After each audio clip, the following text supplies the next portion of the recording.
নমস্কার বন্ধুরা, শর্মিলাস kitchen and মোড়ে আপনাদের সবাইকে স্বাগত। মোর কথাটা আমি আমার টাইটেলে দিয়েছিলাম, মানে চ্যানেলের নামে দিয়েছিলাম, যাতে আমাদের জীবনটা, মেয়েদের জীবনটা তো শুধুই রান্নাঘরে সীমাবদ্ধ নয়। রান্নাঘরের বাইরেও আমাদের একটা জগৎ আছে, জীবন আছে, আমাদের পরিবার আছে, এবং সেখানে আমাদের বিভিন্ন মুহূর্ত কাটানো, এবং আমরা অনেক সময় বাইরে যাই, ঘুরতে যাই, সেই সব মুহূর্ত, বিশেষ বিশেষ মুহূর্তগুলো আমি এই ভিডিওর মাধ্যমে আপনাদের সামনে তুলে ধরছি।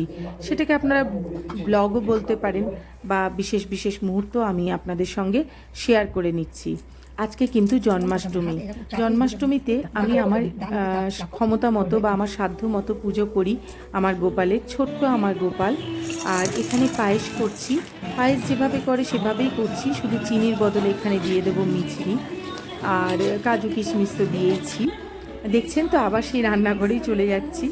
আর এখানে আমার ছোট মেয়ে তার আম্মার সাথে তালের বড়া করবে, তার একটা আয়োজন করছে। এখানে সুজি, গুঁড়ো দুধ নিয়ে নিয়েছে, এখানে চিনি, আর নিচ্ছে এখানে কোরানো নারকেল, আর নিয়ে নেবে আটা। এই সমস্ত কিছু দিয়ে সেও কিন্তু আমার এই পুজোয় যথেষ্ট সহযোগিতা করেছে। হ্যাঁ, আমার বড় মেয়েও আরও অন্যান্য দিকে অনেক কাজ করেছে।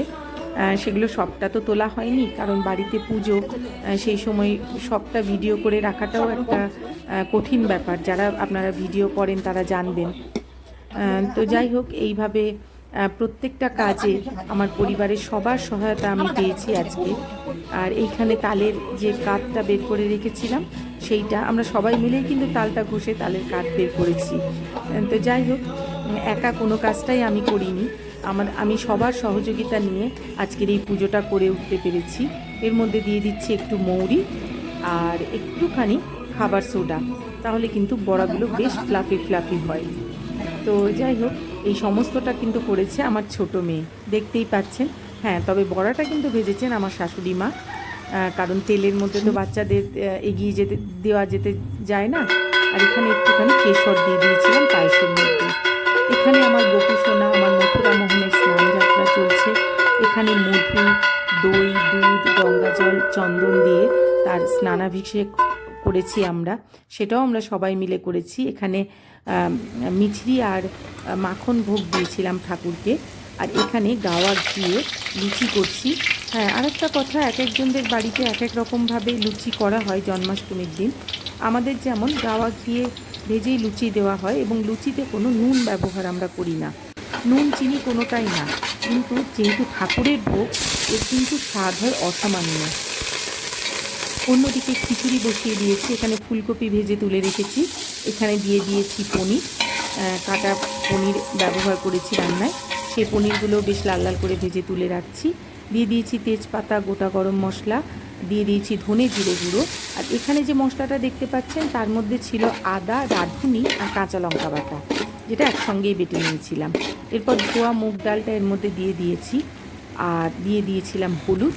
তারপরে মুগ ডালটা বেশ ভাজা ভাজা হয়ে এলে এর মধ্যে দিয়ে দিয়েছি গরম জল। ডাল আধসেদ্ধ হয়ে আসলে এর মধ্যে দিয়ে দিলাম ফুলকপি আর শুকিয়ে রাখা গোবিন্দভোগ চাল, দিয়ে সমস্তটা দিয়ে ভালো করে মিশিয়ে নিয়েছি।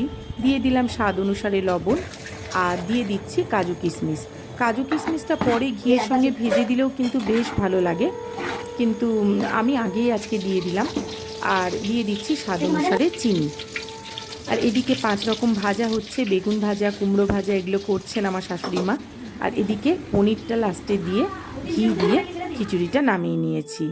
দেখতেই পাচ্ছেন এখানে আমি 5 রকম ভাজা, তালের বড়া, খিচুড়ি, নাড়ু, নারকেল নাড়ু, এই সমস্ত দিয়ে, আর বাদবাকি তো সব কেনা মিষ্টি, ফল, এগুলো তো রয়েইছে। আমার যেটুকু ক্ষমতা সেটা দিয়ে আমি আমার ভগবানকে সন্তুষ্ট করার চেষ্টা করেছি। উনি যেন আমার পুজোয় সন্তুষ্ট হন এবং সবাইকে ভালো রাখেন। এই যে দুঃসময়ের মধ্যে দিয়ে আমরা যাচ্ছি, ভগবান যেন মুখ তুলে তাকান, এবং যারা বিচারের আশায় আছেন তারা যেন সঠিক বিচার পান, এই আশা রেখে আজকের এই জন্মাষ্টমী পুজো। সবাই ভালো থাকবেন, সুস্থ থাকবেন, সাবধানে থাকবেন, আর আমার পাশে থেকে চ্যানেলটিকে সাবস্ক্রাইব করে আমায় এগিয়ে যেতে সাহায্য করবেন। নমস্কার।